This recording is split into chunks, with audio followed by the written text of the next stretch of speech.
Você sabia que a oração em línguas, ele é um tipo de oração que o inimigo ele não consegue interpretar? É isso mesmo. Quando você está orando em línguas, você está falando mistérios com Deus, esses são segredos divinos. Por isso que Paulo diz que quem fala em uma língua estranha não fala a homens, senão somente a Deus. E em espírito está falando mistérios, segredos divinos.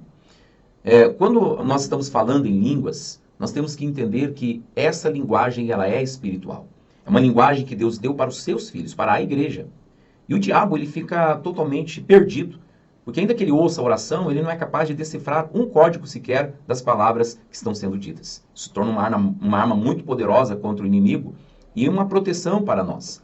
Quem fala em línguas está falando diretamente ao Pai, em uma linguagem espiritual, codificada, que só Deus tem o poder, a capacidade de decodificar, de entender. Isso é tremendo, isso é poderoso. Então isso significa que quando nós estamos orando em línguas, as nossas orações estão indo direto para o céu. Então não tem interferência, não tem bloqueio. Porque como que o diabo vai bloquear uma oração se ele nem sabe o que está sendo dito ali, né? Então ele não vai ter como reagir, ele não vai saber o que fazer. Então por isso que o diabo ele faz de tudo para você não orar em línguas. Porque ele sabe que isso vai se tornar para ele um problema sério, né? Se você perseverar na oração em línguas. Quando eu digo um problema sério, significa que ele não vai saber como atacar aquela oração de um modo que ela não venha a ser respondida.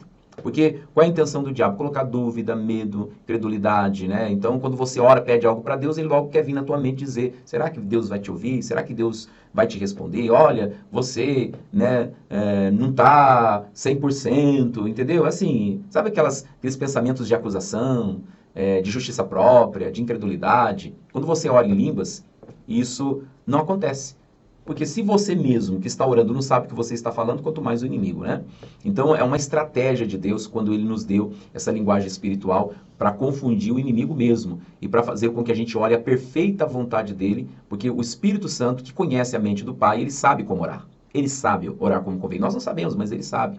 Então fazer uso dessa linguagem vai ajudar muito a gente a alcançar coisas que nós não alcançaríamos somente se orássemos com o nosso entendimento. Agora, é claro, né, a gente deve orar em línguas, mas também devemos orar com entendimento. Devemos cantar em línguas, mas também devemos cantar com entendimento, como Paulo diz. Mas que a oração em línguas, ela tem um poder, ela tem uma capacidade que vai muito além da nossa capacidade. Isso é fato, isso é verdade. Por isso, não subestime o poder dessa oração. Amém? Deus abençoe e se inscreva nesse canal, ative o sininho e também curta. Se isso tem abençoado a sua vida, se essa mensagem tem abençoado a sua vida, então compartilhe. Amém? Deus abençoe. Um grande abraço para todos vocês.